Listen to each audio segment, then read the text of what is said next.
আজ অনেকগুলো আঙুর হয়েছে, আজ না হয় এগুলোই বিক্রি করি, কাল এসে আবার অনেকগুলো আঙুর না হয় নিয়ে যাব। এরপর টুনি আঙুরের ঝুড়িটা পিঠে নিয়ে সেখান থেকে উড়ে চলে আসে। আঙুর খেয়ে যাও আঙুর, মিষ্টি মিষ্টি সুস্বাদু আঙুর। টুনি, তোর নিয়ে আসা আঙুর কি আমি মিস করতে পারি বল? এমন সুস্বাদু আর কম দামি আঙুর তো কোথাও পাওয়া যায় না।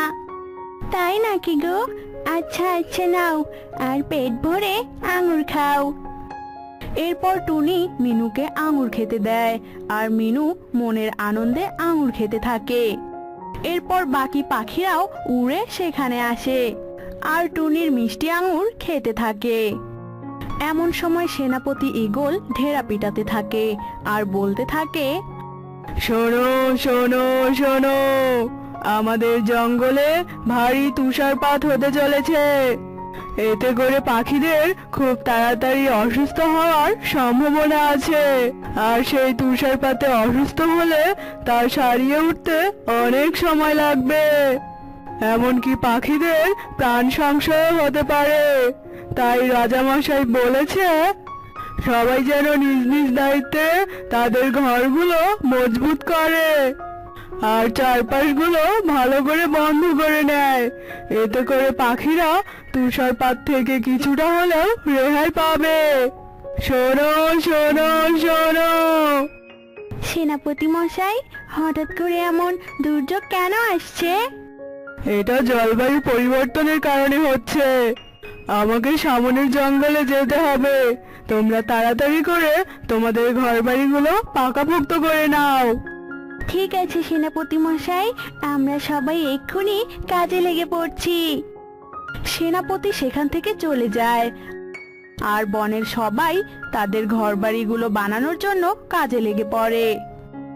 আর টুনি তার আঙুরের ঝুড়িটি পিঠে নিয়ে তার বাড়ির দিকে যেতে থাকে। এদিকে কালু কাক তার বাড়িতেই বসেছিল। টুনি সেদিক দিয়ে যেতেই কালু কাককে দেখে বলে, এই কি কালু দাদা, তুমি বাড়ি না বানিয়ে এখনো বসে আছো কেন? এই শোন, আমার যখন খুশি আমি তখনই বাড়ি বানাবো। তোর কি সমস্যা হ্যাঁ? নাকি আমার প্রতি দরদ দেখিয়ে তুই একটা বাড়ি বানিয়ে দিবি?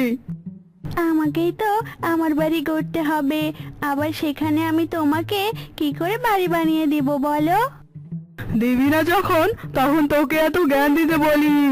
যা যা এখান থেকে। কালুর এমন কথা শুনে টুনি মন খারাপ করে সেখান থেকে চলে যায়। এরপর নিজের বাড়িতে ফিরে গিয়ে টুনি সুন্দর পাকাপোক্ত করে একটা বাড়ি বানায়। যাক বাবা, এবার আমার বাড়ি বানানো শেষ। আজ রাতটা আমি নিশ্চিন্তে থাকতে পারবো। এবার আমি গিয়ে একটু দেখে আসি যে সবার ঘরগুলো ভালো করে বানানো হয়েছে কিনা। এরপর টুনি উড়ে গিয়ে সবার বাড়ি দেখে তারপর আবার চলে আসে। শুধুমাত্র কালু কাক ছাড়া বনের সব পাখিরা পাকাপোক্ত বাড়ি বানিয়ে ফেলে। এসব দেখে টুনি খুশি মনে নিজের বাড়িতে ফিরে যায়। এরপর দেখতে দেখতে রাত নেমে আসে। রাত তো নেমে এলো, না জানি জঙ্গলে কখন আবার তুষারপাত শুরু হয়ে যায়। এই বলে টুনি জানালা দিয়ে বাহিরে তাকাতেই দেখতে পায় তুষারপাত শুরু হয়ে গেছে, আর তুষারপাতে পুরো জঙ্গল ঢেকে সাদা হয়ে গেছে। সব পাখিরা নিজেদের ঘরে আরামে শুয়ে পড়েছে। এরপর টুনিও আরামে ঘুমানোর চেষ্টা করে। এরপর টুনির দরজায় ঠক ঠক করে আওয়াজ হতে থাকে। এত রাতে আর এই ভয়ঙ্কর তুষারপাতের মধ্যে কে এলো? আমাকে তো তাড়াতাড়ি গিয়ে দেখতে হয়। টুনি তাড়াতাড়ি করে দরজা খুলে দেয়, আর তখনই কালু কাক কাঁদতে কাঁদতে টুনির ঘরে প্রবেশ করে। এ কি কালু দাদা, তুমি এভাবে এখানে? তুই ঠিকই বলেছিস রে টুনি, অনেক তুষারপাত হচ্ছে। আমাদের তো ছাদওয়ালা বাড়িও নেই, তাই তোর ঘরে আমাকে আজ রাতটা থাকতে দে না রে।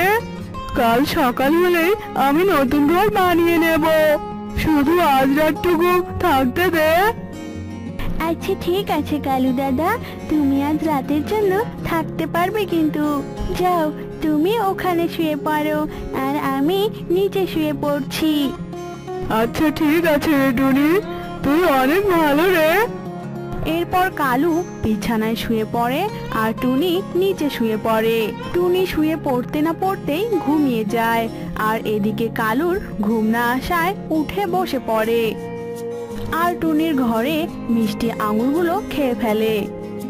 আহা, পেটটা ভরে গেল, এবার তো আমি নিশ্চিন্তে ঘুমিয়ে পড়তে পারবো। এরপর কালু কাকু ঘুমিয়ে পড়ে। এদিকে দেখতে দেখতে সকাল হয়ে আসে। টুনি ঘুম থেকে উঠে দেখে কালু ঘুমিয়েই আছে। এরপর টুনি কালু কাককে ডাকে, আর কালু কাক ঘুম থেকে উঠে টুনিকে কোনো ধন্যবাদ না দিয়েই টুনির বাড়ি থেকে চলে যায়। এসব দেখে টুনির একটু মন খারাপ হয়। না, এসব ভেবে মন খারাপ করে থাকলে চলবে না, আমি বরং একটু আঙুর সংগ্রহ করে আনি। এরপর টুনি নিজের ঘরের আঙুরগুলোর দিকে নজর না দিয়ে আবারও আঙুর সংগ্রহ করতে চলে যায়। আর বেশ কিছুক্ষণ পর টুনি আঙুর নিয়ে বাড়িতে ফিরে আসে। আরে এ কি, আমি তো এখানে অনেকগুলো আঙুর রেখেছিলাম, সেগুলো কোথায় গেল? তার মানে কি, হ্যাঁ, নিশ্চয় কালু দাদা আমার আঙুরগুলো সব খেয়ে ফেলেছে। এমন জ্বালা আমার আর ভালো লাগে না, যাই বাইরে গিয়ে দেখি কি অবস্থা। এরপর টুনি কিছু আঙুর নিয়ে বাইরে চলে যায়, আর সেই সুযোগে কালু কাক টুনির ঘরে ঢুকে দরজা লাগিয়ে দেয়। এরপর আঙুর নিয়ে মজা করে খেতে থাকে আর মনের সুখে গান গাইতে থাকে।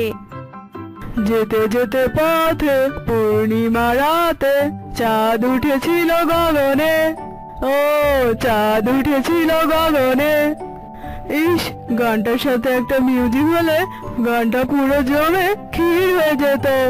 আমার যে গানের গলা, এই গলা নিয়ে যদি কনসার্টে গান গেতে পারতাম তাহলে দর্শকেরা আমার গান শুনে পুরো তাক লেগে যেত। হা হা হা হা। কালু কাক শুয়ে শুয়ে দিবা স্বপ্ন দেখতে থাকে।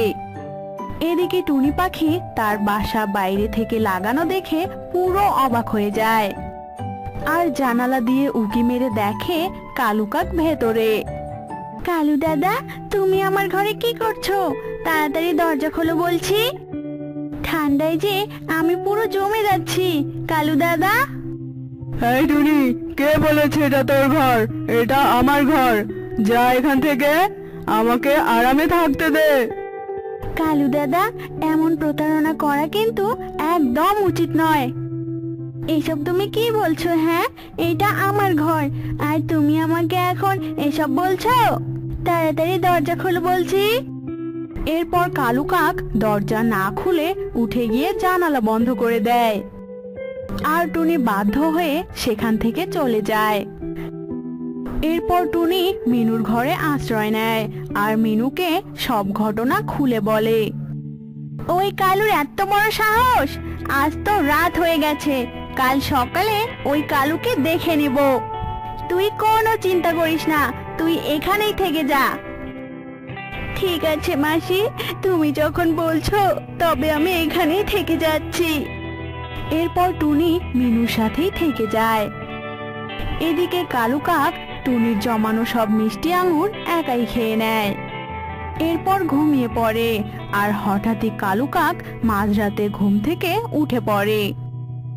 কি, আমার পেটে হঠাৎ কি হলো? আমার পেটে এমন গুলিবর্ষণ কেন হচ্ছে? ওরে বাবারে, এই পেট এবার থাম রে।